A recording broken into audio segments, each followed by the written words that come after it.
আসসালামু আলাইকুম ওরহমতুল্লাহি ওবরকাতুহ। দিনী আমল ইউটিউব চ্যানেলের দিনী ভাই বোনেরা, আমি আশা করছি আল্লাহ তাআলার অশেষ রহমতে আপনারা ভালো আছেন, সুস্থ আছেন। আলহামদুলিল্লাহ। আজ আলোচনা করব আমরা প্রত্যেক দিন যখনই ওযু করব, ওযু করার পরে একবার করে এই ছোট্ট দোয়ার আমলটি করব। আল্লাহ রাব্বুল আলামিন আপনার পরিবার সংসারে রিজিকে বরকত দান করবেন, এত পরিমাণে ধন সম্পদ দান করবেন আপনি কল্পনাও করতে পারবেন না। আপনাদের কাছে অনুরোধ করছি, এটি বিগত ভিডিওরই একটি দ্বিতীয় পার্ট। আশা করছি আপনারা সেই ভিডিওটিও দেখে নেবেন। আমি ভিডিওটির লিংক এই ভিডিওর ডেসক্রিপশনে দেওয়ার চেষ্টা করব ইনশাআল্লাহ, অথবা আমাদের চ্যানেল থেকে ভিডিওটি দেখে নিতে পারবেন। অনুরোধ করছি আপনারা আমলের উদ্দেশ্যে ভিডিওটি সম্পূর্ণ দেখবেন, এবং যারা এই মুহূর্তে ভিডিওটি দেখছেন দয়া করে এখনই ভিডিওটিতে একটি লাইক দিয়ে অবশ্যই চ্যানেলটি সাবস্ক্রাইব করে বেল বাটনটি অন করে রাখুন নতুন আমলের ভিডিও পাওয়ার জন্য। নামাজ, কোরআন তেলাওয়াতের জন্য ওযু করা গুরুত্বপূর্ণ, অর্থাৎ নামাজ এবং কোরআন তেলাওয়াতের জন্য ওযু করতেই হবে। এছাড়াও সবসময় ওযু অবস্থায় থাকারও বিশেষ ফজিলত রয়েছে। বিভিন্ন হাদিসে আল্লাহ রাসূল সাল্লাল্লাহু আলাইহি ওয়াসাল্লাম এই ওযুর ফজিলত বর্ণনা করেছেন। ওযুর মাধ্যমে গুনাহ মাফ হয় বলেও জানিয়েছেন নবীজি সাল্লাল্লাহু আলাইহি ওয়াসাল্লাম।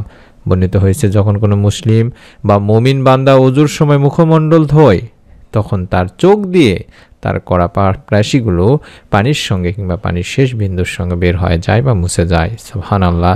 আর যখন সে তার দুই হাত ধৌত করে, তখন হাত দিয়ে করা গুনাহগুলো পানির সঙ্গে বা পানির শেষ ফোঁটার সঙ্গে ঝরে যায়।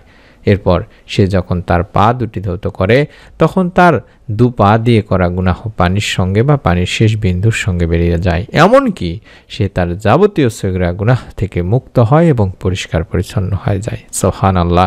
সহিহ মুসলিম শরীফের সহিহ একটি হাদিস। এছাড়া ওযুর ফজিলত সম্পর্কে রাসূলুল্লাহ সাল্লাল্লাহু আলাইহি ওয়াসাল্লাম বলেছেন, আমি কি তোমাদের এমন কাজ সম্পর্কে জানাবো না যা করলে আল্লাহ তার বান্দার পাপ রাশি দূর করে দেন এবং মর্যাদা বৃদ্ধি করেন? লোকেরা বলল, হে আল্লাহর রাসূল সাল্লাল্লাহু আলাইহি ওয়াসাল্লাম, অবশ্যই আপনি তা বলুন। তখন তিনি বললেন, অসুবিধা ও কষ্ট থাকা সত্ত্বেও পরিপূর্ণভাবে ওযু করা, প্রত্যেক দিন 5 বার। এক নামাজ আদায়ের পর পরবর্তী ওয়াক্তের নামাজের জন্য বা নামাজ পড়ার জন্য অপেক্ষায় থাকা, আর এগুলোই হলো সীমান্ত পহরা, অর্থাৎ আল্লাহর অনুগত্যের গণ্ডির মধ্যে নিজেকে আবদ্ধ রাখা। এটি মুসলিম শরীফের সহিহ একটি হাদিস। অপর এক হাদিসে আল্লাহ রাসূল সাল্লাল্লাহু আলাইহি ওয়াসাল্লাম বলেছেন, যে ব্যক্তি আমার এই ওযুর মতো, অর্থাৎ আমার মতো করে সুন্দর করে ওযু করে 2 রাকাত তাহিয়াতুল ওযুর নামাজ আদায় করবে, এর মধ্যে অন্য কোনো চিন্তা মনে আনবে না, আল্লাহ তাআলা তার আগের হয়ে যাওয়া সব সগীরা গুনাহ ক্ষমা করে দেবেন। সুবহানাল্লাহ। এটি বুখারী শরীফের সহিহ একটি হাদিস। আশা করছি যে কয়টি হাদিস আপনাদের সামনে তুলে ধরছি, এই কয়টা হাদিস থেকে আপনারা বুঝতে পেরেছেন ওযুর কতটা ফজিলত। এছাড়াও আরেকটি হাদিস আপনাদের সামনে তুলে ধরছি, এর জন্য আপনারা আশা করছি আরও গুরুত্ব দিয়ে আমলটি করবেন। মহানবী সাল্লাল্লাহু আলাইহি ওয়াসাল্লামও বলেছেন, পবিত্র ও পরিচ্ছন্ন থাকার অন্যতম উপায় হলো ওযু। কারণ নামাজ, কোরআন তেলাওয়াত সহ যে কোনো ইবাদতের জন্য ওযু করা আবশ্যক। মহানবী সাল্লাল্লাহু আলাইহি ওয়াসাল্লাম তাই সুন্দরভাবে ওযু করার পরে নিম্নের এই দোয়াটি পাঠকারীর জন্য জান্নাতেরও সুসংবাদ দিয়েছেন। সকলে আলহামদুলিল্লাহ বলুন। সুবহানাল্লাহ, সুবহানাল্লাহ, সুবহানাল্লাহ। দোয়াটি হলো, আশহাদু আল্লা ইলাহা ইল্লাল্লাহু ওয়াহদাহু লা শারীকা লাহু ওয়া আশহাদু আন্না মুহাম্মাদান আবদুহু ওয়া রাসূলুহু। এটি আপনারা কালামে শাহাদাত হিসেবে পরিচিত, আপনারা সকলেই জানেন। এটি কম করে হলেও একবার পাঠ করবেন ওযু করার পরে, এবং আরেকটি ছোট্ট দোয়া পাঠ করবেন এবং সাথে কিছু আমল করবেন। তাহলে আল্লাহ তাআলা ইনশাআল্লাহ আপনার অবশ্যই গুনাহ মাফ করে দেবেন, জীবনের সকল গুনাহ ইনশাআল্লাহ মাফ করে দেবেন।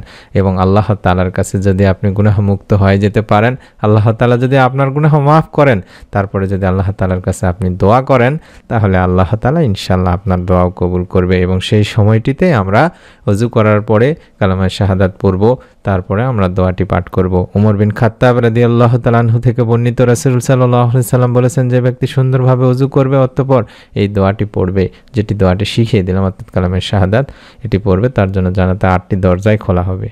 সে যে দরজা দিয়ে ইচ্ছা বা যেটা দিয়ে ইচ্ছা সেটা দিয়ে তাতে প্রবেশ করবে। সুবহানাল্লাহ, সুবহানাল্লাহ। মুসলিম শরীফ, তিরমিজি শরীফের একটি হাদিস। তাই ওযুর পরে যেহেতু কালামে শাহাদাতের মাধ্যমে আল্লাহ তাআলা বান্দার গুনাহ মাফ করে থাকেন, সেহেতু আমরা সেই সময়ে এই দোয়াটি করব। কারণ আমরা সকলেই জানি গুনাহের কারণেই মানুষের রিজিকের সংকীর্ণতা এবং সকল প্রকার দুঃখ, কষ্ট, বালা, মুসিবত ও পেরেশানি ঘটে থাকে। তাই গুনাহ মুক্ত হতে হলে আল্লাহ তাআলার কাছে বেশি বেশি করে ওযু করার পরে দোয়া করতে হবে, যেই সময়তে দোয়া কবুল করা হয়ে থাকে, এবং ইস্তেগফারের আমল করতে হবে।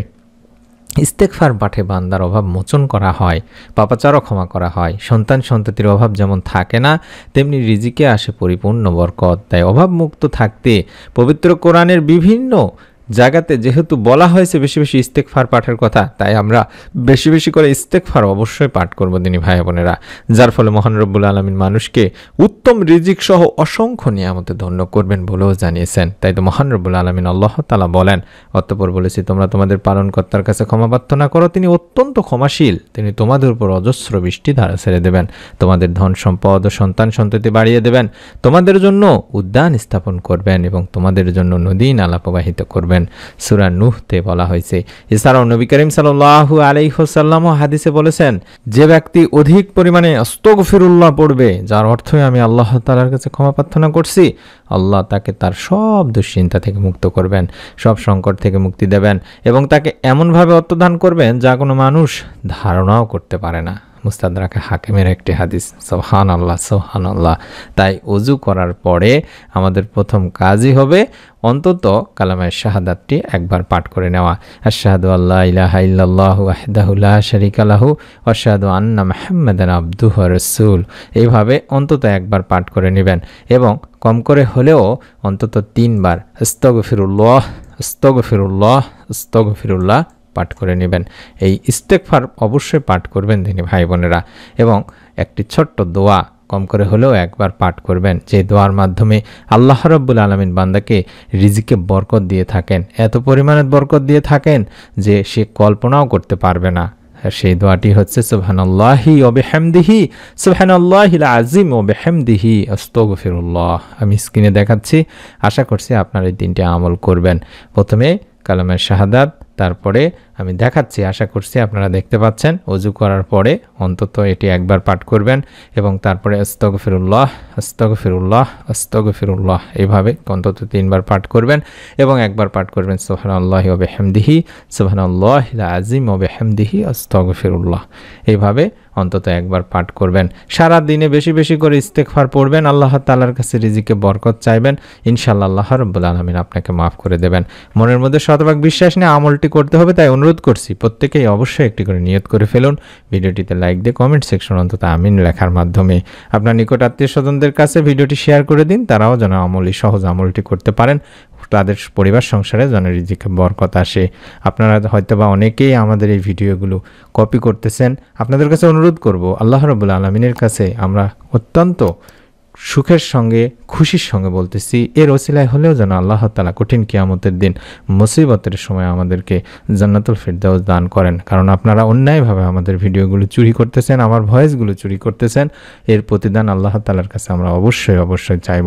যদি আল্লাহ রাব্বুল আলামিনকে বিশ্বাস করেন, কঠিন কিয়ামতের দিন মুসিবতের সময় আপনাদের বিচার করা হবে এবং সেই সময়ে যে ছোট্ট কিছু একটা জিনিস ধরে আঁকড়ে ধরেও বাঁচার চেষ্টা করবে, গুনাহ থেকে মাপ চাওয়ার চেষ্টা করবে এবং আল্লাহ তাআলার কাছে মাপ চাওয়ার চেষ্টা করবে, সেই সময় আমরা আপনাদেরকে অবশ্যই অবশ্যই ঠেকিয়ে দেব, ধরে ফেলবো। কারণ আপনারা অন্যায়ভাবে আমার ভিডিওগুলো কপি করতেছেন, বিশেষ করে আমার ভয়েস সহ যারা দিচ্ছেন। তাই আমি অনুরোধ করব, যারা আমার ভয়েস ব্যবহার করতেছেন বিভিন্ন ভিডিওতে, অবশ্যই অবশ্যই আল্লাহ তাআলাকে ভয় করুন, এখনই মুছে দিন, ডিলিট করে দিন আমার ভয়েসটি। আপনি যদি ইসলামিক ভিডিও প্রচার করতে চান তাহলে আপনি অবশ্যই অবশ্যই নিজেই রিসার্চ করে তৈরি করার চেষ্টা করুন, যেহেতু অসংখ্য দিনই ভাই বোনেরা করতেছেন।